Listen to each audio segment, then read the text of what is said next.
Hello and welcome to Calibre Conversations, where we chat to a range of authors and speakers as part of our online book festival to celebrate our 50th year. My name is Emma and I'm delighted to be chatting to Pippa Stacey, an award-winning writer, speaker and a communication consultant. She's known for sharing real and relatable experiences of navigating the barriers she's encountered with her chronic illness and learning to live life to the fullest. For the past 3 years, she's been named on the prestigious Disability Power 100 as one of the most influential disabled people in the UK. So we're thrilled that she's been able to take time out from her busy schedule to talk to us today. So first of all, a big hello and welcome to you, Pippa. Hiya, thank you so much for having me. I'm really looking forward to chatting with you today. Oh yeah, me too, absolutely. And can I just say, before we actually start, that after reading your book, one of the many things that I took away from it was I don't actually think I'd ever come across anyone else that could possibly rival my ability and passion for drinking tea, but I think you might actually win that one. I will take that. Yeah, it's bad how much of my life revolves around my cup of tea. Like, don't even try to talk to me before my first cup of tea of the day. Absolutely. I was going to ask you that, whether you had to start with a cup of tea, because that's just the be all and end all, isn't it? Don't come near me till I've had my first cup of tea. But the real question is, how do you make your tea? How Oh, do so you that is incredibly important, and it has to be builder's tea for me, I'm afraid. So I'm proper sort of barely show it any milk really.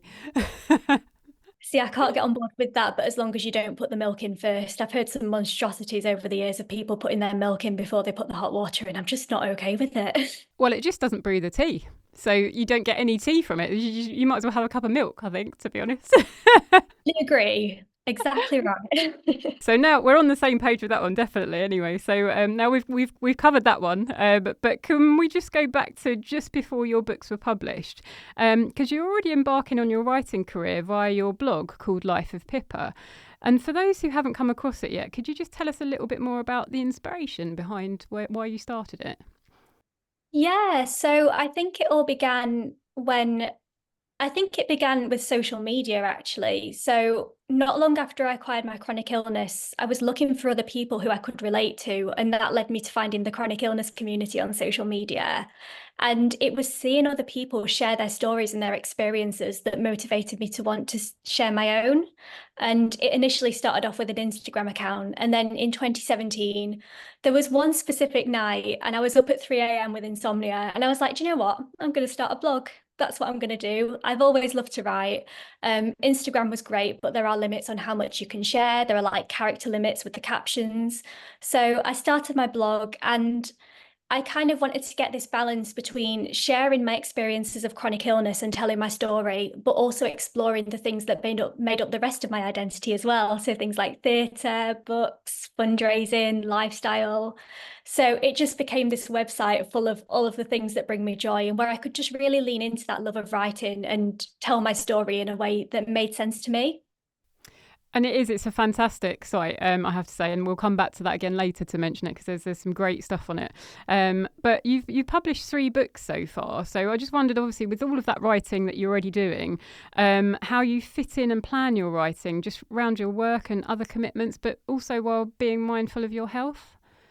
Oh gosh, yeah, it's not without its challenges. I think the key for me was figuring out when in the day and when in the week it made most sense for me to write. So, unlike a lot of people actually with chronic illness, I find that my cognitive abilities are better in the morning. So, kind of 10 a.m. to 12 p.m. is my sweet spot for any kind of cognitive work. So, that's the time when I know that I am more likely to sit down and write. So once I had that, I tried to build a routine around that. I can't write every day, sometimes because I have to prioritize my paid work. Sometimes I wake up and my body just says, no, not happening today. So I try and be as consistent as possible while also giving myself the grace to know that it's not the end of the world if I don't manage it on any given day. And then as well as the writing itself, even on my best day, I would say I can only do 2 hours max, and then I'm completely done for the day. So it's about building in the rest and the pacing time as well, and giving yourself ample time to recover before launching into it again, which in theory sounds doable, but when you're in the zone, it's a lot easier said than done. And I'm not a pro at it yet. I'm still very much learning as I go, but it seems to be working for now. Well, again, actually, there's a lot of useful sort of hints and tips that you've put in there. But I just wonder, is there a top tip to anyone that you'd give to anyone that has a energy limiting condition, that might be an aspiring writer but just doesn't know where to start, really?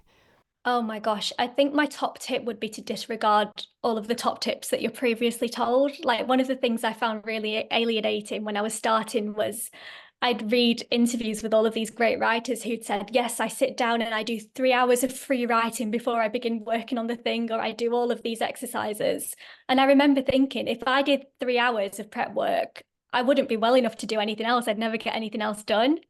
So don't be afraid to do things in a way that works for you. And if you're not quite sure where to start in terms of content, the thing I always tell people is think about the thing that you couldn't find back when you were starting out. Like, whenever someone is diagnosed with a chronic illness or an energy limiting condition, there are all kinds of things you end up Googling because you can't find the answers to it. So think about, what was the question you had that you couldn't find the answer to, and could you now be the person who could provide that answer to somebody else? I think when you start thinking like that, you realize where your expertise lies, and you can start thinking about what you might want to do with that.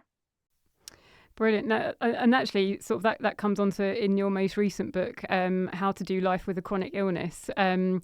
There's so much sort of in it, really, that kind of addresses some of what you're saying in that as well. And I just wondered, can you tell us a little bit about what it contains and what you hope people might take away from it? Yeah, that's a really good follow on, actually, because the whole premise behind the book was, when you're diagnosed with a chronic illness, the support and information you're given, if you are given support and information, because goodness knows there is often a lack of that. But what you are given tends to focus on the very medical side of chronic illness. So it's dominated by things like managing your symptoms, medication, treatment options, if there are any. And the thing that I really struggled to find was, well, what about the rest of life? Like, this is my health situation, but how does chronic illness play into things like my identity? How do I adapt my hobbies and interests now? How do I go about like managing friendships and dating and relationships and thinking about the future and how to set realistic goals? Like, that was the bit that I felt was the gap in the conversation. So with this book, I wanted to take all of the things I've learned over the last 10 years of my own lived experience and compile them into this sort of one-stop book, so that anybody at the beginning of that journey has a better idea of what to expect. And I just really wanted to empower people to think about their identity as a whole, never minimizing the completely huge impact that a chronic illness can have, but thinking about how to make it work for you and how to live a life that still feels like your own as much as possible.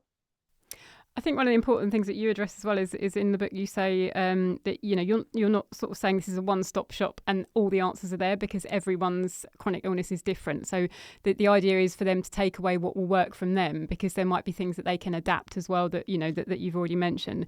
I have to say, one of the things that I learned more about from reading it was the concept of ableism, which you mention a few times in the book. Can you explain what it is for those that don't know, and where might people actually have come up against it or experienced those opinions?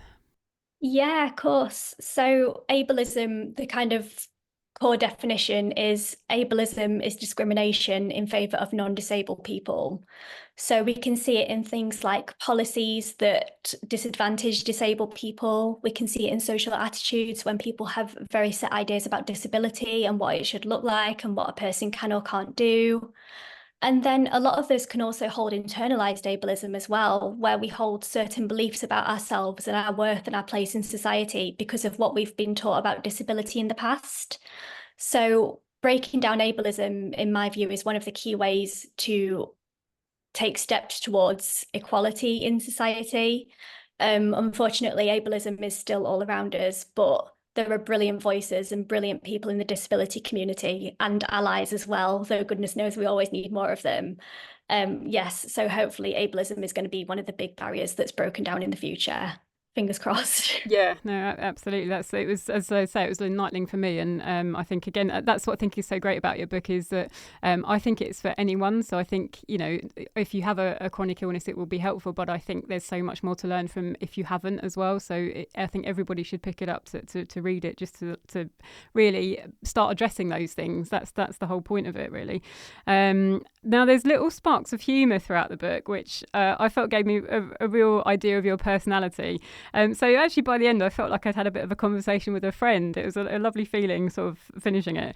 There's a really funny bit in it, actually, which got to me, where you are at the beginning. You are very much stating that obviously you're not a medical practitioner, and you're not an alternative medicine practitioner either. But one of the closest ways you'd come to spiritual enlightenment was brewing the perfect cup of tea at the optimum sort of temperature level that you'd not achieved since, which again comes back to tea, but it just made me chuckle. I thought that was brilliant. You're also very generous with your own experiences. So was it important for you to share these parts of yourself for people to feel like they're not alone, even though obviously their experiences may differ? Yeah, for sure. I think the main thing was I wanted people to know that the advice was coming from a very real three-dimensional person. I'm not necessarily the type of disabled person who fits into that inspirational superhero Paralympian category. And I wanted people to kind of hear about some of the things I've got wrong in the past, like all the things I wish I'd known back then, the things I've learned. As you say, hopefully put a bit of my personality in there as well. And it's really lovely to hear that it gives you that feeling as though you're talking to a friend. That's feedback I've had quite a lot, actually, and that really gets me here. It really means a lot. But as you say, like, I also want to make clear all the way through that I'm one person. And when you've met one person with a chronic illness, you've met one person with a chronic illness. No singular person can represent the whole community.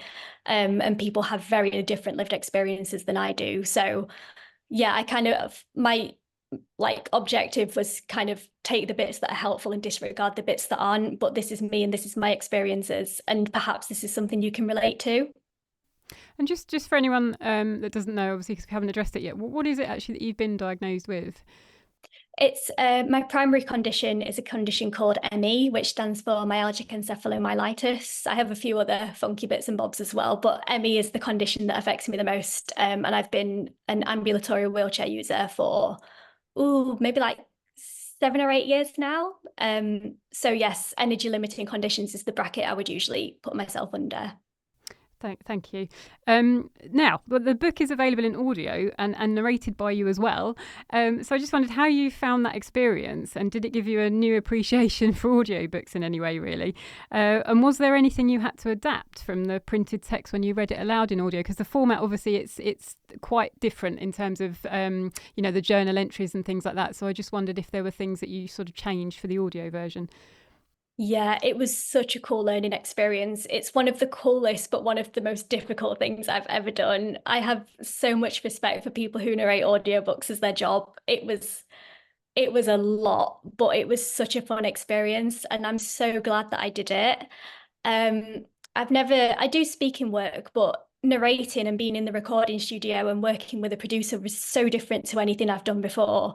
And we were talking about before we started recording, sometimes when I get fatigued and my brain has had enough, I find myself tripping over my words. So we'd get to the end of the sessions and I'd be there like it would just go downhill when I got fatigued. So it was important to pace myself and look after myself as much as possible. I also found that there were certain words where I will write them all the time and then find that I can't pronounce them particularly well, particularly being one of them. I read it and I was just questioning certain words as I read them out loud, thinking, what does this even mean anymore? What is this how you're supposed to say it? There was gauge, Gauge. I, for some reason, thought you said that as gorge because I'd never heard anybody say it before. And yet I use it all the time in my writing. And then I think the other funny thing with the audiobook is when when the notes came back from the producer, the first day after recording, I wouldn't say I have a particularly strong Yorkshire accent, but a lot of the edits that came back were, I think she needs to say this a bit clearer. And I did push back on some of them. So I'd say, like, for example, black and white, and they'd be like, do you mean black and white? And I'd be like, yeah, that's what I said, black and white. So But I it was think a it's really, important to keep your voice, though. I mean, that's what makes it authentic, isn't it? So I agree, yeah. And there were people, I mean, I'm really pleased with how the audiobook's gone down. And there were people who've listened to it and they said there are bits where you can kind of hear the fatigue coming into your voice, but if anything, it made it more relatable and it made me feel less alone. And that was the loveliest thing in the world to hear. And yeah, I'm really pleased with how it's gone down. I definitely have a newfound appreciation for audiobooks now.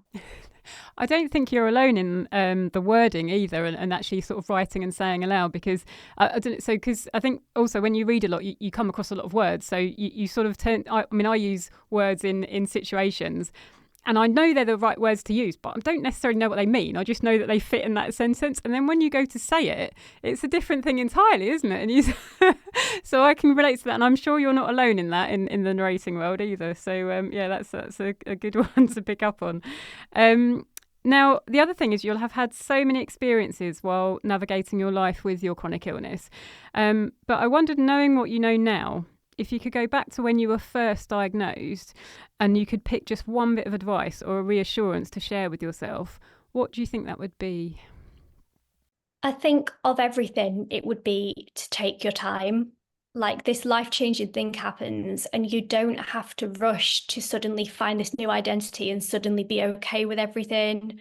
And you don't have to think that you have it all figured out because goodness knows I'm like 10 years in, longer still if you count the onset of my symptoms, which started a few years before my diagnosis. Like I'm all this way in now and I'm still learning new things every single day. So you don't have to immediately jump into this new identity and to have it all sussed out. It is absolutely okay to take your time and find your feet with it because, like I say, and like with the book, people can tell you what works for them, but at the end of the day, you are an individual and it's all about finding what works best for you. So learning to listen to your own voice and become like, listen to what your body is telling you. I think they're the main things I would want to tell myself back then. I think that's important, isn't it, as well? Because when you're first diagnosed with anything, it's it's the first thing is you don't really listen or take anything in because it can be scary and frightening, and so that whole thing about giving yourself time is massively important. And I think sometimes we don't because we're just rushing in saying, oh, I have to deal with this, I have to deal with it, and you step back, you just take time to absorb it and then find out things at your own pace and go at your own pace as well because you're also dealing with the effects of the health condition. So that's enough at that time too. Now, going on to your interests, again, just to, I think you can rival my book reading as well as my tea reading skills here. So it's fair to say you're an avid reader, I think. It's certainly apparent from looking at your blog and your website because you've got a whole section devoted to them. You've got an absolutely brilliant regular section called Books You Need in Your Life, where you feature the best books you've read over the past few months. So I just wondered, can you share one of your favourite book recommendations, either of the moment or recent times, or just one that stands out from you from your regular book feature that you've done? It's a tough one, isn't it, when you ask when you read a lot? I would say the best book I've read in the last year was called The Dolphin House, and it's by Audrey Schulman. And it is inspired by the true story of some research that happened in the 1960s, where an American woman was basically built this sort of like aquarium house hybrid, and she lived alongside a dolphin for months, and these researchers were trying to get her to teach the dolphin how to communicate. And the research itself is absolutely fascinating, and the book puts this whole other twist on it, and it kind of dives into the ethics of research like this, obviously the dodgy ethics of research like this, the fact that she had a hearing impairment and how that intersected with the research she was doing, and how that kind of influenced the connection she had with the dolphin. It feels, if anybody goes on to read the book, it feels wrong to say that I enjoyed it given how it ends, but it is one of those books where you just think this is going to stay with me for a really long time. It is such an impactful read and just fascinating. So yeah, highly recommend that one, The Dolphin House. Wow, I've not heard of that one. That's a new one for my book pile. How did you come across that, just out of interest? I think it was Bookstagram. I'm very easily influenced by the Bookstagram. It's not good. I have to put myself on a book buying ban sometimes. I have people and I know that my interests are similar to theirs. So when I see them raving about a book, I think, right, I'm going to go away and have a look into that one. Brilliant. Well, that's fantastic. That's a great one. So I'll certainly be looking at that one. Now you're obviously massively busy in what you're doing, but I just wondered, have you got a next project on the horizon, either writing or otherwise, really? Anything else? I've got a work in progress. I've got two actually, because I've got no chill.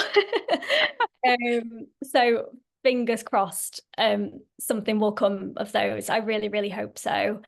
But in the meantime, business as usual. I'm really enjoying leaning into the content creation side of my work. I've just got a new power chair and it's completely changed my life. So I'm hoping that a bit of travel, some little adventures might be on the cards again. I'm really trying to figure out how I can make travel work alongside chronic illness, which is a whole other conversation. But yeah, enjoying the writing, but enjoying leaning into the other bits and bobs of my work as well. Because you do, that's another thing on your site, isn't it, about traveling, the best sort of most accessible places, and you put on about where you've been and what you visited, and even the best accessible places to visit too, which is, I think, it's really useful for everyone actually, let alone if you have a chronic illness. So I really enjoyed that part of your site. So that's another good reason, I think, to go and visit, and take a look at it. So just to finish, I think it'd be great to find a little bit more about yourself and have a little bit of fun. And just sort of think about some of your interests, really. So here are some questions for you. What is your favourite theatre show or film, do you think? Oh, I'm a big theatre fan, so I'll give you theatre favourites. Wicked will always have the most sentimental value for me. It was the first West End musical I saw. I've seen it several times since, and it has a special place in my heart. But the best production I've seen in recent years is Come From Away. It's a fairly newish musical. It's been around for a few years, and I know that it's on a UK tour at the minute, so I've got tickets to see it in Sheffield next month. Really incredible story, based on a true story about the planes that were grounded during 9/11. When the attacks happened, the planes in the sky were all landed in this one specific region of Canada. It was a very small, close-knit town, and they suddenly had like thousands of people like infiltrating their space. And it's all about how they welcomed them and how they integrated. Just really powerful story. Again, highly recommend if anybody's into theatre. Yeah, again, that's not one I'd heard of. So Wicked's among my favourites actually, but that's certainly one that I'd be looking at. That sounds, really interesting. So get back to books again. What's your favourite character in a book? Anne of Green Gables, Oh, always, absolutely. Those books are such a comfort read, especially the original Anne of Green Gables. Like, I wish I could, when you just wish you could go back and read something for the first time and experience reading it for the first time again. Oh, it's just, yeah, incredible. Yeah, Anne Shirley, without a doubt. now you wouldn't know this, but that ties in absolutely brilliantly with us because Anne of Green Gables was the first book that was ever recorded by the ladies that started this charity in 1974. So there you go. You see, you got something in common with us. So yeah. Yeah, so that's a great tie-in with that one. Now, what would you say is your superpower, or do you have a party trick? See, I need to work on this one. I've been thinking about this answer. I used to, in a whole other life, I used to be a dancer. So my party trick was just like throwing a leg above my head and freaking everybody out, like dropping into splits. Um, I might still be able to do it, but I haven't tried, and I don't think it's wise that I try these days. So I need to work on a new party trick, actually. I don't have any interesting ones at the minute, but leave it with me. I'll figure one out. There's still time to learn. Don't worry, that's fine. So what is your favourite edible treat? Do you think? So have you got anything that if you had a choice, what would be your favourite? See, I'm a very allergic to life human. I've got a lot of food allergies, so I have to be quite specific. But if anyone has dairy and nut allergies, Nomo does the best chocolate, Nomo cookie dough chocolate, and then Co-op do these own brand cookies on their bakery. Co-op Grow, which is their vegan range, they do these chocolate chunk cookies. Put them in the microwave for a few seconds. 10 out of 10. Love them my life. Yeah, absolutely my favorite thing. So now, last question for you on this. If you could meet any author or actor, either current or from history, who would that be? Again, quite a stereotypical answer, and I have met her once, but I would love to sit down and have tea with Jacqueline Wilson. She's just iconic. She did an event in York that I went to last year. She did a little book reading, And it was just sitting there. You could see like she had such a multi-generational audience. They had like people older than me, people my generation, and then the children of people who grew up loving her books. And just the way she spoke about writing and the way she spoke to each individual child that asked a question, it was just like she cared so much and she just seemed like the loveliest person. And yeah, I would love the opportunity to sit down and have like a proper chat with her. Just incredible. And she's doing amazing things at the minute. I'm so excited about all of these books she's bringing out and like all of these continuations from of the stories that were from my generation. Yeah, I just think she's absolutely brilliant. I was obsessed with her when I was little and I'm still pretty obsessed with her now. I don't think, I mean, from working in public libraries, obviously, we were forever shelving her books back on the shelf. So she remains as popular, I think, as she ever was. And she's just great at writing stories that either, as you say, just recently bringing stories back to life and injecting new kind of energy into them, but also tackling, issues, like really important issues too, and bringing those to the fore. So yeah, she's fab. Now, I could carry on all day talking to you, Pippa. There's so much still to talk about, but I hope our conversation has highlighted what having a chronic illness is like for those who don't know, but also that it's been helpful for anyone in a similar situation as yourself. If you haven't come across it yet, then I'd highly recommend Pippa's book, How to Do Life with a Chronic Illness. There's so many great tips and resources in the book, which I found invaluable, and it is available for Calibre members to borrow in audio as well. Don't forget to visit Pippa's website and blog too, which can be found at www.lifeofpippa.co.uk, which is also packed with a wealth of insight and information and an excellent section completely devoted to books as well. So if you need inspiration for your next read after you've read Pippa's book, that's the place to go. So that only leaves me to say a really big thank you to you, Pippa, for joining us today. So thank you very much. Thank you so much for having me. It's been so lovely to talk to you.